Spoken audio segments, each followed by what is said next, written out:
L'invité de Paris Direct aujourd'hui, c'est vous, Bruno Patinaud, bonjour. Bonjour. Bienvenue sur ce plateau, directeur éditorial de la chaîne franco-allemande Arte et de l'école de journalisme de Sciences Po ici à Paris. Votre dernier livre sort chez Grasset, c'est celui-ci, La civilisation du poisson rouge, petit traité sur le marché de l'attention. Vous y décrivez, Bruno Patinaud, comment nous sommes devenus, nous, plus ou moins consciemment, prisonniers de nos écrans, prison dans laquelle les matons seraient les GAFA. Et à la clé, il n'est jamais question de liberté ni de réinsertion, mais d'argent. Vous avez, vous, non pas choisi la métaphore pénitentiaire, mais celle du poisson rouge, animal assez peu estimé, dont la mémoire serait de 8 secondes, ou plutôt la capacité de concentration, quand celle des millennials, ces enfants nés au début des années 2000, serait de 9 secondes. Le bocal, leur prison, ce serait un écran. En fait, leur bocal, notre bocal, parce qu'on est tous plus ou moins concernés. Je pense que, en fait, ce livre, c'est une sorte d'alerte pour dire, tiens, quelque chose ne va pas dans notre rapport aux écrans. Finalement, il y a un rapport de dépendance. Et en fait, ça pose des mots sur la dépendance, ça essaye de décrire les symptômes. On est plus ou moins tous atteints, comme vous l'avez dit, certains de façon très grave, d'autres de façon plus légère. Essayer d'expliquer pourquoi ces symptômes sont nés, non pas à cause de la technologie, mais l'idée, c'est à cause d'un modèle économique qui est celui des GAFA et qui fait que, pour vivre bien, ils doivent capter le plus possible notre attention. Et pour la capter, ils doivent nous rendre de plus en plus dépendants à leurs outils. Alors, on va y revenir dans un instant. Le diagnostic, effectivement, est assez simple. Vous et moi et beaucoup d'autres gens sommes des cas assez graves. Les Français passent en moyenne 1h30 par jour sur leur téléphone. Et ce chiffre qui est saisissant, nous nous munissons de nos appareils 542 fois par jour, 200 000 fois par an. Mais pour faire quoi, au juste ? Enfin, pas tous, mais on le fait pour répondre aux sollicitations, en fait. Il faut bien comprendre que ce qu'il y a de particulier avec tous ces outils qu'on utilise tous les jours, c'est qu'on les a toujours avec nous. La connexion est permanente. Et donc, leur enjeu économique, c'est de capter notre attention alors même qu'on fait autre chose. On est en famille, on est entre amis, on étudie, on dort, on se nourrit. Et donc, il suffit de regarder autour de nous pour voir que tous ces moments-là sont hachés maintenant par des sollicitations numériques. Et le but de ce livre, c'est de dire attention, parce qu'on répond à ces sollicitations même au fond, quand on ne veut pas y répondre. C'est-à-dire même quand on sait que ça va être dérisoire, on y répond quand même comme attiré de façon magnétique par ces outils. Et donc ça explique à la fois les pathologies et puis ça définit pourquoi on fait ça. Alors dans les pathologies, il y a le phénomène assez classique de l'addiction. Vous prenez l'exemple des joueurs de casino, mais qui ont, eux, l'appât du gain, en tout cas l'appât illusoire de gagner un peu d'argent. Et nous, notre appât, c'est quoi ? Mais non, justement. C'est-à-dire qu'en fait, l'économie de casino, certes, au départ, c'est parce qu'on veut gagner un peu d'argent ou beaucoup d'argent. Certes, c'est, quand on est sur les réseaux sociaux ou autres, c'est pour être en connexion avec les gens. Mais je décris la fameuse expérience qu'on appelle la boîte de Skinner, qui date de 1931, dans laquelle on avait soumis une souris à un distributeur de nourriture.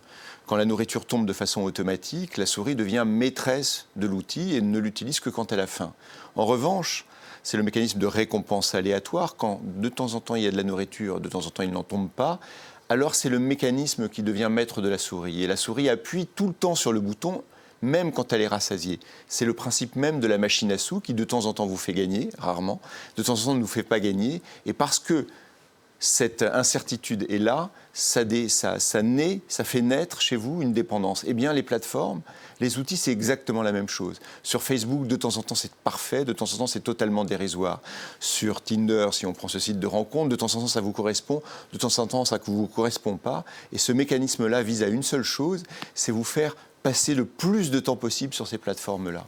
D'autres pathologies, la peur de manquer quelque chose, la quête du like. Comment s'appelle la maladie qui nous fait partager, nous, pour le coup volontairement, des moments extrêmement intimes de nos vies ? Alors il y a l'anxiété, il y a le syndrome d'anxiété qui fait qu'en permanence on veut... Alors aujourd'hui on parle des accidents de selfie par exemple. De temps en temps, dès que vous vivez une expérience, vous avez l'angoisse de savoir quelle est la photo que vous allez mettre sur Instagram, est-ce qu'elle va être bien, quel filtre, de prendre le selfie. Dès que vous rencontrez quelqu'un, il faut absolument avoir un selfie, donc il y a cette angoisse de poster. Mais on a plein de pathologies, on a évidemment la nomophobie. Quand vous ne pouvez pas vous passer de votre téléphone portable, j'en suis un peu atteint, je dois le confier, l'atasagoraphobie, qui est la peur d'être oublié. C'est-à-dire à un moment donné, quand vous pensez que vous n'existez plus parce qu'on ne vous mentionne plus sur les réseaux. Vous l'avez évoqué, cette économie de l'attention, c'est comme ça que vous l'appelez, détruit peu à peu nos repères, nos bonnes manières, notre sens du discernement, notre vision à long terme aussi d'une certaine façon. Économie de l'attention, vous l'avez dit, car au fond, tout ça est une question d'argent. Oui, bien sûr, tout ça, en fait, c'est parce qu'à un moment donné, ce n'était pas écrit, hein, et ce n'est pas déterminé par la technologie. Tout ça, c'est assez simple finalement. C'est parce que ces grandes plateformes-là doivent gagner de l'argent. Et elles ont décidé de le gagner de façon publicitaire. Et donc le modèle de la publicité, les médias le connaissent depuis très longtemps, les médias audiovisuels, c'est capter, certains ont dit, du temps de cerveau disponible. Donc capter le plus de temps possible. Le problème ou le défi pour ces plateformes-là, c'est qu'elles devaient capter du temps qui était déjà utilisé à autre chose. Donc effectivement, il fallait aller plus loin dans le forage de l'attention, plus loin dans le fait d'hameçonner les gens alors même qu'ils sont en train de faire autre chose.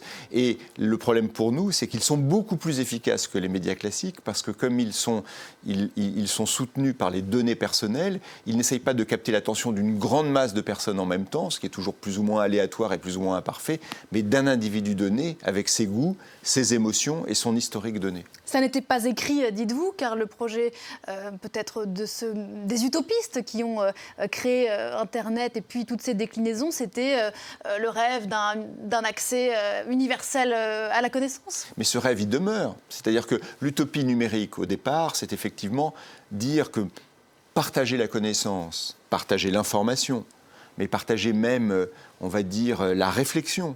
Ça va faire naître l'intelligence collective, l'économie du partage, et donc il y a une idée démocratique au sens noble du terme derrière cette plateforme générale. Qui paraît complètement illusoire aujourd'hui.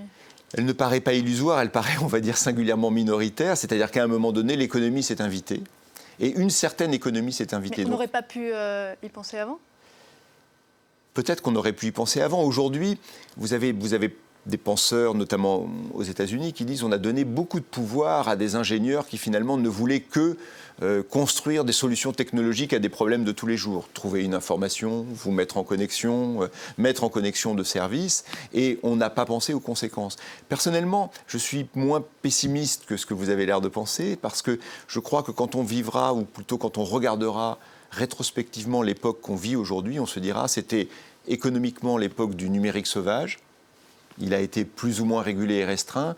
Et j'allais dire, en termes de santé publique, c'était un moment où on avait un peu d'inconscience et d'inconséquence par rapport à l'effet sur nos vies individuelles, nos vies collectives, nos vies familiales de ces outils-là, et on en restreindra l'usage. On va y revenir dans un instant. Effectivement, vous dites que tout n'est pas perdu et qu'il y a des solutions, mais rapidement, quand même, l'effet sur le court terme aujourd'hui, c'est une société extrêmement clivée, où chacun vivrait dans une bulle, qui s'auto-nourrirait, d'elle-même presque. Voilà, les deux effets, c'est l'effet individuel, c'est la dépendance, l'addiction, la suétude aux écrans, c'est-à-dire même quand je veux m'en passer, j'y arrive pas. Et l'effet collectif, c'est ce qu'on pourrait appeler une perte de socialisation, c'est-à-dire ces outils qui étaient faits pour nous mettre en relation les uns les autres, en fait, détruisent notre sociabilité. Et donc, vous l'avez très bien dit, ça polarise la vision du réel, la vision du vrai, la vision du faux, l'information et le débat, parce que comme ça veut coller au plus près de nos émotions pour attirer le plus possible notre attention, et bien évidemment, plus c'est émotionnel, moins c'est rationnel, plus c'est émotionnel, plus c'est extrême, et plus c'est émotionnel, plus en fait ça nous éloigne les uns des autres. Alors une fois qu'on a dit ça, qu'est-ce qu'on fait ? On est face à des algorithmes, vous parliez de ces ingénieurs face auxquels on est assez peu de choses, nous ? On est assez peu de choses, et en même temps, c'est notre attention qui est à la base de tout le modèle économique. Donc on est assez peu de choses, et socialement pour eux, ou collectivement, on est tout. Puisque sans notre attention, il n'y a plus rien. Donc on éteint, on range ? Je pense qu'effectivement, on éduque et on s'autodiscipline. Donc je pense que dans l'éducation générale, qu'elle soit d'ailleurs intime au sens de familial ou entre proches, ou dans l'éducation en termes d'école, on va devoir apprendre la déconnexion, les lieux de déconnexion, les moments de déconnexion, la vie et la distance par rapport à ces réseaux-là. Et puis par ailleurs, on combat quand même à un moment donné. C'est-à-dire que je vous parlais tout à l'heure de numérique sauvage, je pense qu'on va devoir arriver à un numérique plus civilisé, et que on voit bien que les négociations non pas commencent, mais ont lieu avec ces grandes plateformes. Alors il y a deux volets pour le moment.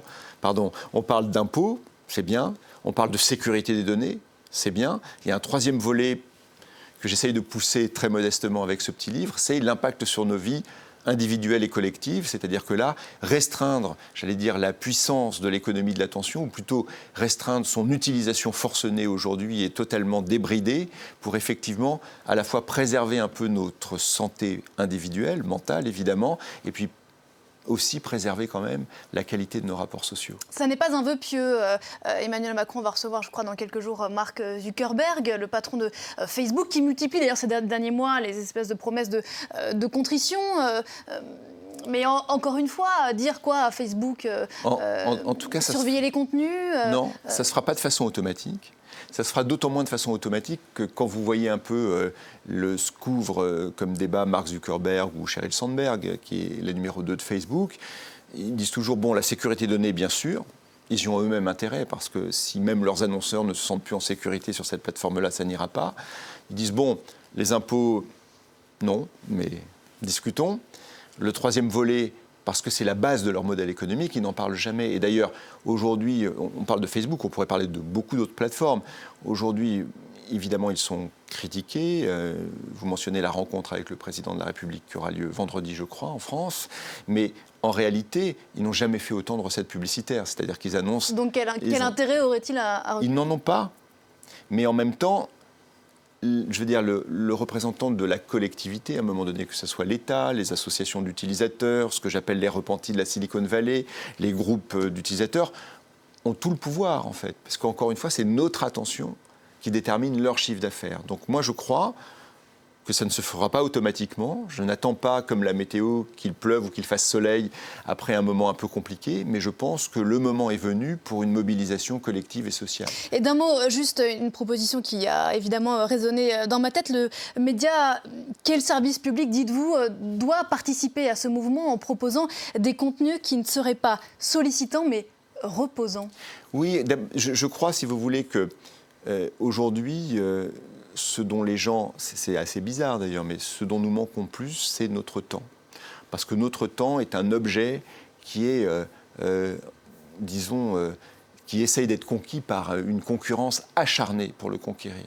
Et je pense, si vous voulez, que les médias publics, des services publics, doivent à la fois nous redonner de la maîtrise de notre temps, donc effectivement être plus dans le rapport au temps un peu, j'allais pas dire serein, mais nous redonner cette conquête de temps, et en même temps, dans l'économie de la découverte qui est l'économie numérique, ne pas nous enfermer dans des bulles, mais au contraire nous ouvrir. Et dans le dessin des algorithmes, avoir des dessins d'ouverture. Du temps, c'est ce qu'on essaie de prendre tous les matins dans Paris Direct. Merci beaucoup Merci à vous. Bruno Patino d'être venu ce matin sur ce plateau. La civilisation du poisson rouge, donc chez Grasset, à lire pour s'éveiller un peu et peut-être poser son téléphone de temps en temps.